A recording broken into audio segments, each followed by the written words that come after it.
Viimased 4 nädalat väldanud Prantsuse kultuurifestival Accord tõi meie eestimaisesse sügisesse tavapärasest rohkem prantsusekeelseid ja meelseid üritusi. Täna saates heidame pilgu tarbekunsti ja disainimuuseumisse, kus saab vaadata Prantsuse kuraatorite poolt koostatud näitust 20 Prantsuse disaini ikoonist 20. sajandil. Seejärel kohtume Belgiast pärit kirjaniku ja režissööri Jean-Philippe Toussaniga. Kirjanike majas vestles temaga tõlkija ja toimetaja Triinu Tamm. Kõigepealt aga uurime, missuguste esemete näitel annavad prantslased ülevaate oma maa disainist eelmisel sajandil.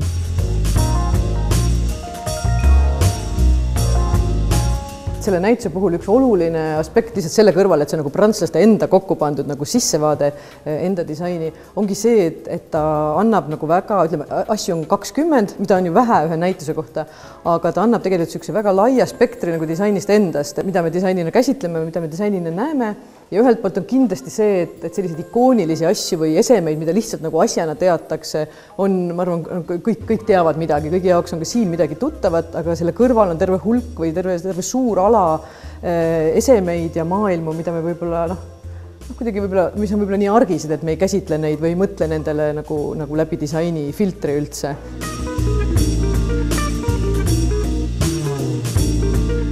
Selles mõttes ta annab kindlasti sellise laia pildi sellest, ehkki ta on täitsa esemekeskne, et me armastame disainist rääkida ka kindlasti nii, et see ei ole ainult esemekeskne, et siin on väga palju muid kihte, millest rääkida, aga siin on jah esemed ja väga lai käsitlus siis sellest, mis sellel ikooni positsioonil on tõesti alates sellest väga legendaarsest Le Corbusier ja tema meeskonna lamamistoolis, mis ma usun on tõesti nagu visuaalseltki kas või tuttav.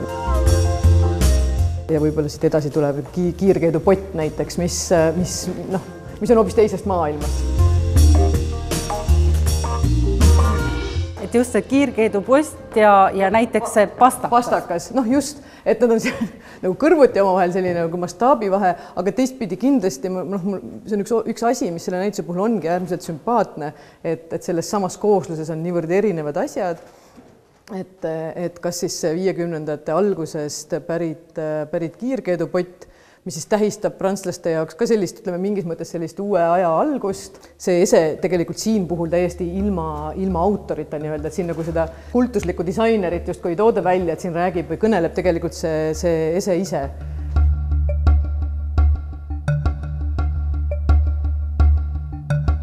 Disain on ju põhimõtteliselt kõik ka selleks, et mitte ainult ilusaid asju luua, vaid selleks, et mugavaks teha elu ja see võib kinnitada, et prantslastel on igas kodus on selline keedupott. Just. Disain on kõikjal, et tõesti, et me ei pea rääkima disainist ainult läbi autorite või mingisuguste väga tõesti staardisainerite, mida võib ka teha, aga et see ei ole ainult see maailm, see ei ole ainult see läigi maailm, pott läigib hästi, aga et sellel on tõesti neid kihistusi, kus on disain, nagu meie elu osa on väga-väga palju rohkem kui võib-olla ajakirja leheküljed, et see argitasand on siin väga ilusti sees ja seda samamoodi toetab ka 50ndate alguse pastaka juhtum, üks odavamaid pastakaid, mida on võimalik turult leida.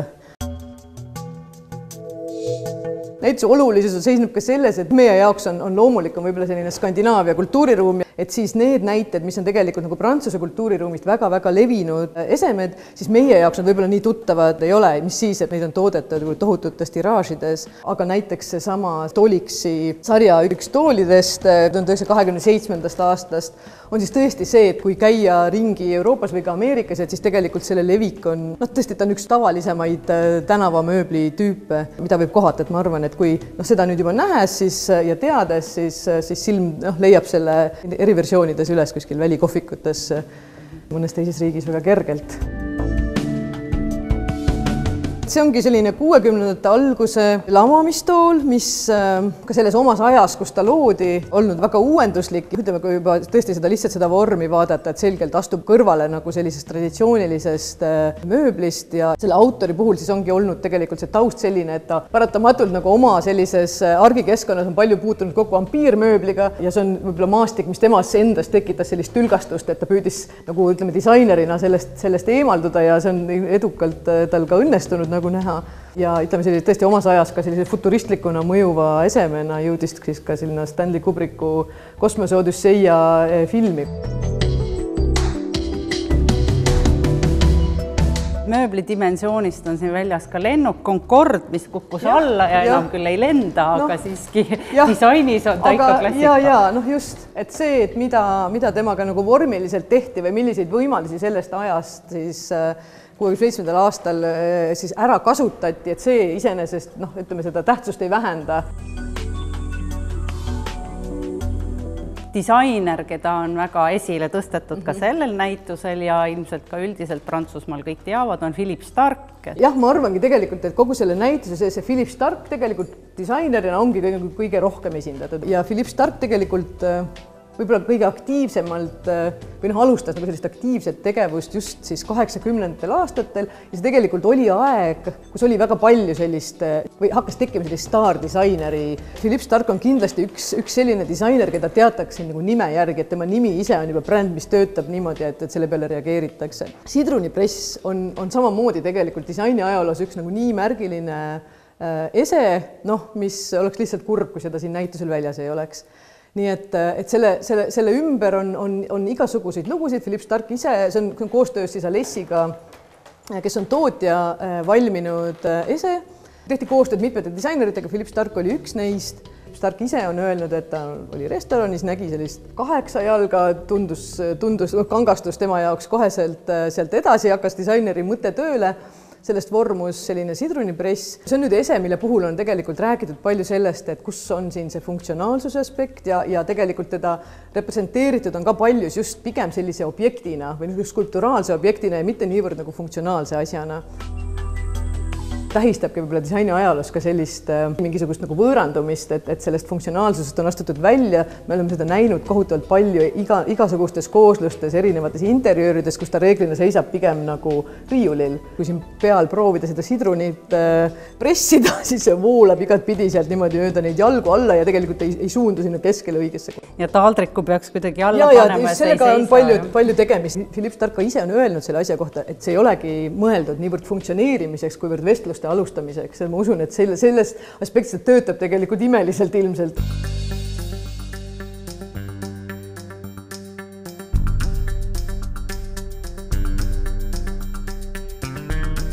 Et Starkil ongi need 2 poolust, et üks on selline kallis disain, mis ta teeb ja siis on ka sellist väga nagu odavat või kõigile laiatarbe disaini, näiteks nagu see hambahari on täitsa lihtne hambahari.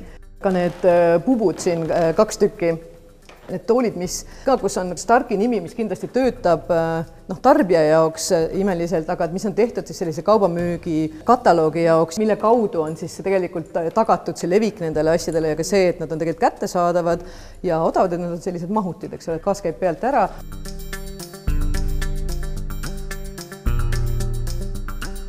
Siin on ka eksperimenteeritud võib-olla materjalidega. Tootmise mõttes nagu innovatiivne, et kuidas see vikerkaare lisus on siia sisse saadud, et see nagu kihihaaval on see orgaaniline klaas siis asetatud, nii et on sellest välja lõigatud ja vormitud, et ongi nagu selline tehnoloogiline saavutus, nii nagu tegelikult ka selle Starki Lamari puhul, et see on tegelikult tool, ütleme oma tüübilt nagu oluline selles mõttes, et sellist läbipaistvast plastikust suhteliselt arhetüüpset toolivormi tegelikult sellel hetkel ei olnud siis varem tehtud, see on aasta 98 ja Kartelli toodangust, et 2 näidet, kus tegelikult on tehnoloogiliselt jõutud mingisugusele astmele, kuhu enne ei olnud astutud.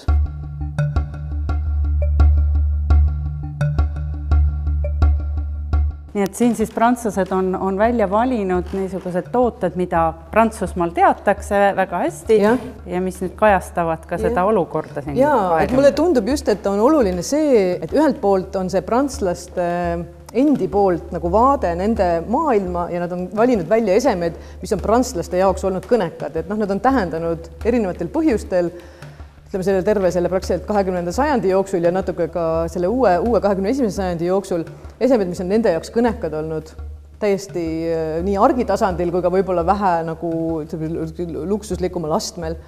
Aga teiselt poolt mitmed nendest esemetest on teada ka ütleme rahvusvaheliselt ja ma arvan, et just oluline ongi see, et see siis loob tegelikult pildi selle rahvusvahelise publiku jaoks, et üks asi on see, mida prantslased oluliseks peavad, aga see loob ühtlasi ka pildi sellest, millisena meie siis võiksime näha seda Prantsuse disaini. Mõningaid asju me kindlasti teame erinevatel põhjustel ja mingid asjad loovad, ma usun, suurt nagu üllatust meile. Ja Eestis me võiksime täpselt samasuguse 20 teha. Vabalt. Üldse pole probleemi. Täitsa huvitava saaks. Ma ei saa öelda, kerge vaevaga me tegeleme sellega tegelikult igapäevaselt oma töös, et tegelikult seda pilti nagu, ütleme seda maastikku Eesti mõttes nagu kaardistada ja on plaanis ka lähiajal tegelikult üks näitus, mis toob just nimelt sellist, ma ei saa öelda ikooni staatusesse asetatuna, aga võib-olla selliseid märgilisemaid nähtusi ja esemeid, mis siis sellest Eesti disainist kõneleks. Et ütleme, et kindlasti on see iga maa disainimaastiku kontekstis võimalik kokku panna.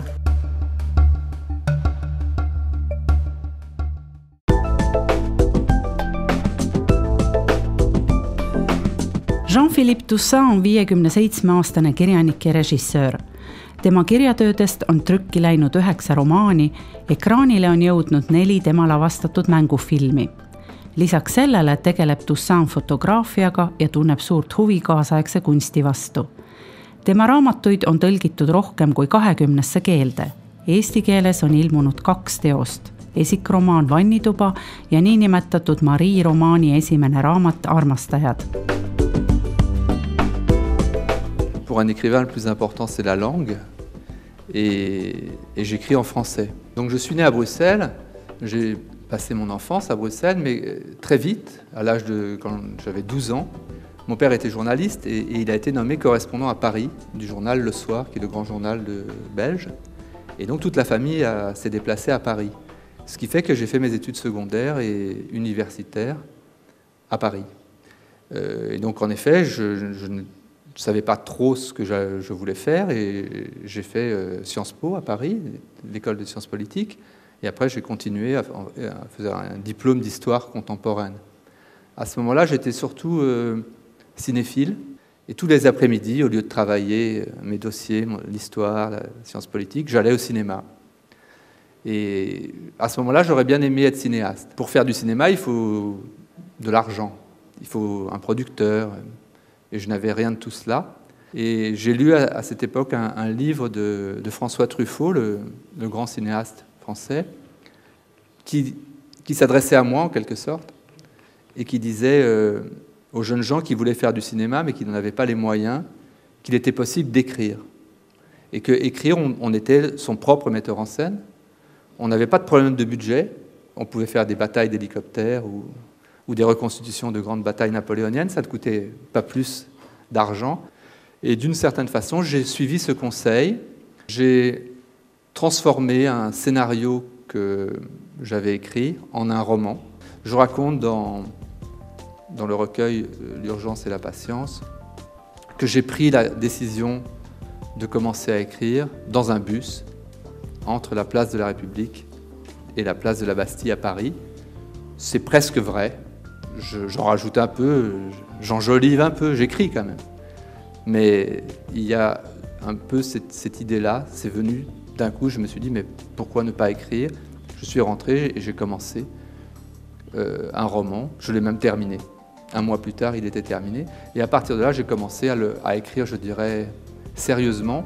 Et il s'est écoulé encore 5 ou 6 ans avant qu'un éditeur accepte de publier mon premier roman. Il y a un autre élément déclencheur qui m'a fait commencer à écrire, c'est la lecture de Crimes et Châtiments. C'est ma sœur qui m'a conseillé de lire ce livre. Et en effet, j'ai lu le livre.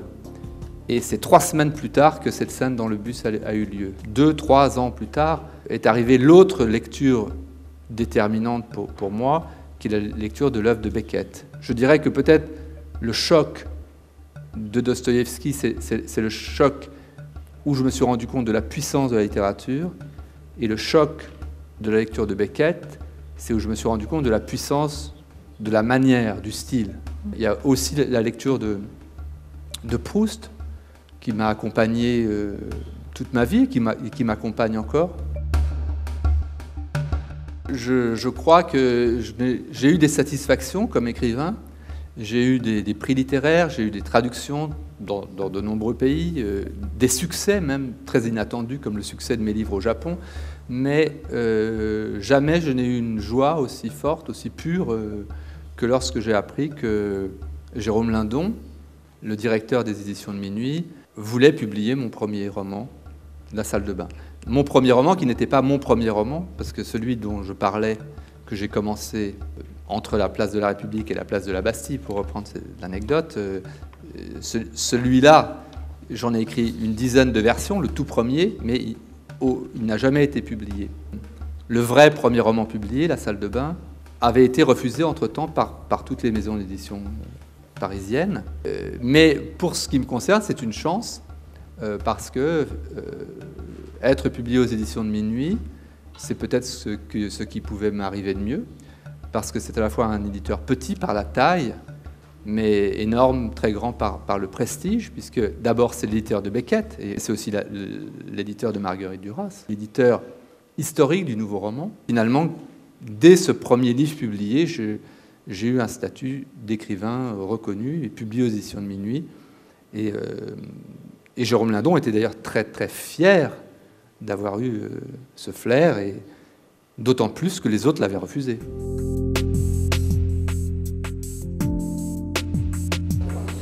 J'ai un intérêt, une fascination pour l'art. Dans mon premier roman, je ne voulais pas parler trop de critiques littéraires, je ne voulais pas parler trop des admirations que j'avais, mais je trouvais que le narrateur pouvait très bien parler de certains artistes. Et il y a un grand paragraphe sur Mondrian dans mon premier roman. Donc la salle de bain a été même...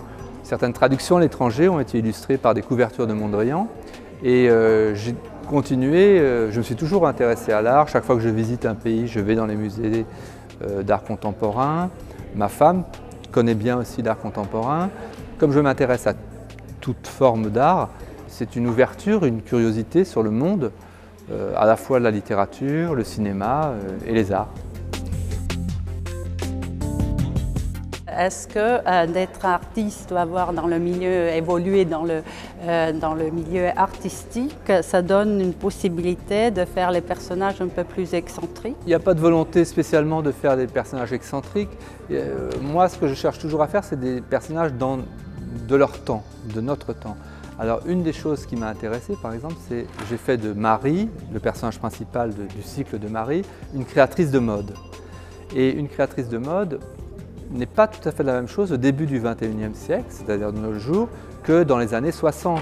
Les défilés de mode, par exemple, dans les années 60, ça se faisait presque dans des appartements, de façon très sage. Et maintenant, quand on voit les défilés de mode, ce sont des shows, il y a une musique, il y a des lasers, il y a des néons. On est très proche de performances liées à l'art contemporain aussi. Et ça, j'ai eu envie de le faire entrer dans mes livres, parce que ça m'intéresse de regarder le monde tel qu'il est aujourd'hui. Les relations que vous décrivez, ce sont toujours les relations très difficiles, des sentiments déchirés. Le cycle de Marie, donc, qui est composé de 4 livres, est une histoire d'amour entre le narrateur et Marie. Et c'est vrai que c'est à la fois une histoire de rupture amoureuse, mais aussi une histoire d'amour. Et donc finalement, à l'arrivée, j'ai l'impression, j'ai quand même écrit une histoire d'amour. Et donc je suis assez fier. J'aurais peut-être pas osé le faire aussi directement, mais au moment où cette histoire commence, le couple se sépare, Marie pleure beaucoup. On est dans une situation dramatique, mais en même temps, l'amour va apparaître. Le lecteur va pouvoir se rendre compte qu'il y a beaucoup d'amour entre ces deux personnages. Et c'est peut-être plus facile de le faire apparaître, cet amour, au moment de cette scène de séparation et de rupture, que simplement dans une scène idyllique, si les deux personnages étaient sur une île et s'aimaient. C'est moins romanesque et moins intéressant. Vous aimez le détail? J'aime surtout faire comme des très gros plans, enfin, travailler un peu comme si j'avais une loupe et isoler quelques moments. Et dans ces moments, comme avec une loupe, je vais tout dire. Mais après, il va y avoir des grands moments de blanc, des grands moments de vide, des grands moments où je ne dis rien. Mais le livre sera composé comme ça, peut-être de 3 ou 4 scènes, où on aura tout, ce que pensent les personnages, ce qu'ils voient, comment ils sont habillés éventuellement, plein de détails. Mais il y a des longues périodes entre deux scènes, par exemple, où on ne sait absolument rien. Et j'aime bien qu'il y ait ce mélange. C'est parce qu'après, le lecteur, justement, il va devoir imaginer qu'est-ce qui se passe. Et finalement, dans les blancs, dans les moments où il n'y a rien, dans le livre, le lecteur, il doit quand même imaginer, mais qu'est-ce qui s'est passé? Donc, pour moi, c'est important que le lecteur soit actif et participe aussi à la façon dont le livre vit. Pour vivre un livre, c'est bien de le lire, mais l'écrire, c'est encore plus fort, parce qu'on le vit encore 100 fois plus fort. Si le lecteur reçoit des sensations, des images, des odeurs, moi, je les vis de façon multipliée.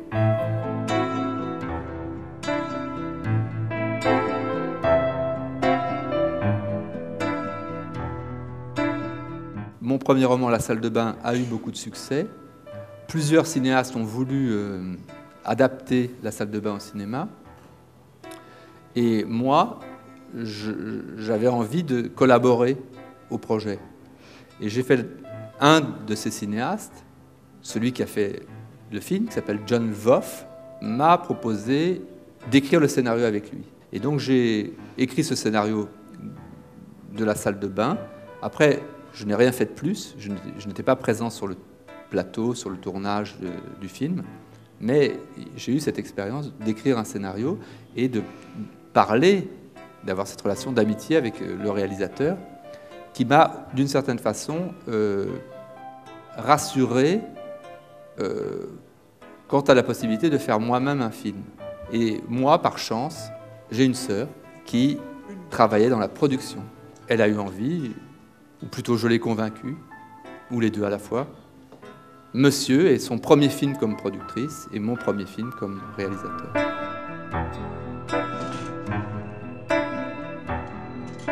Ce qui compte, c'est d'être visuel. C'est vrai que mon imagination est toujours visuelle. Beaucoup de choses passent par des images dans mes livres, et dans les films aussi, bien sûr. Mais on ne fait pas des images de la même façon dans les livres et dans les films. Les images dans mes livres, elles sont abstraites, elles sont faites avec des mots, avec des verbes, avec des adjectifs. Et après, avec ces signes, il y a des images qui vont naître dans l'esprit du lecteur. Mais c'est des images qui sont complètement différentes au cinéma, où c'est plus des signes. Il faut travailler avec du vivant, avec des acteurs, avec des éléments, avec la nature, avec l'extérieur, avec les tissus, les décors, tout ça. C'est des images qui sont d'une autre nature. Mais dans les deux cas, à l'arrivée, on a quand même des images. Et finalement, les images, c'est une des choses qui m'intéresse le plus, parce qu'il y a aussi des choses psychologiques, mais je préfère ne pas trop les dire, pas trop les expliquer, plus les faire vivre, les faire sentir par le lecteur.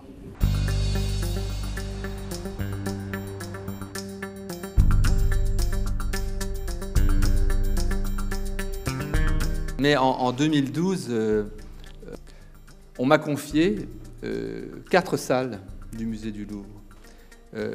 C'est grâce à Pascal Torres, qui est le conservateur de la collection Rothschild au musée du Louvre. Il m'a proposé de faire une exposition, parce qu'une fois par an, la collection de Rothschild a la charge d'une exposition dans les salles Sully. J'ai réalisé une grande photo, très très grande photo, puisqu'à l'arrivée elle fait 5 mètres sur 2, qui est, on peut même dire, une composition photographique avec les gens qui travaillent au Louvre. L'idée de cette composition, le sens plutôt, c'est d'arriver à une sorte de métaphore, d'hommage à la lecture.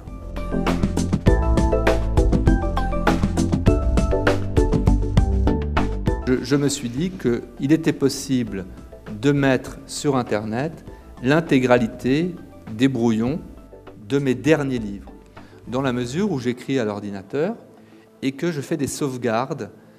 Ces états du manuscrit, si on les ouvre, c'est exactement ce qu'il y a dans mon ordinateur. C'est masochiste parce que vous pouvez voir les fautes d'orthographe que je fais. Vous pouvez vous rendre compte que je n'ai pas trouvé d'emblée cette scène magnifique et que j'ai dû tâtonner, que je suis en fait plein de défauts.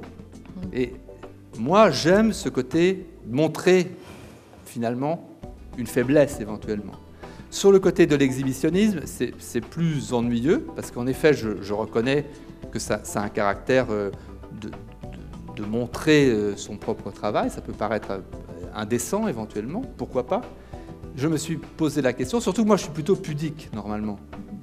J'aime pas trop me montrer et tout ça, mais j'ai réfléchi, comme dans une balance, je me suis dit qu'il y avait plus d'avantages à faire cette démarche-là, parce que c'était quelque chose qui était totalement spécifique à Internet. Et pour moi, c'est ça que j'ai cherché à faire dans ce site, c'est de trouver qu'est-ce qui est spécifique à Internet.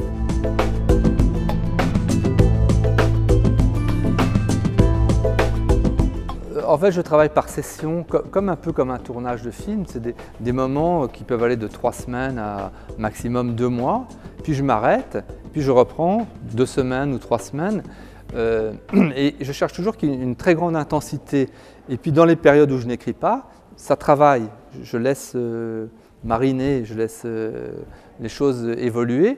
Et lorsque je peux, je m'isole. Et à ce moment-là, ça doit sortir, qu'il y a une sorte d'élan. Et les scènes que j'ai imaginées surgissent en fait. Et donc finalement, il y a à la fois beaucoup de préparation, mais en même temps un caractère très urgent. Il faut absolument que d'ailleurs, j'ai écrit un livre qui s'appelle « L'urgence et la patience », où je dis que pour écrire, il faut à la fois être très patient, laisser beaucoup de temps aux scènes de se construire avant de les écrire, mais au moment où on les écrit, il faut qu'il y ait un sentiment d'urgence et d'écrire très vite. Mais donc, il faut qu'il y ait ces 2 éléments, à la fois l'urgence et aussi la patience.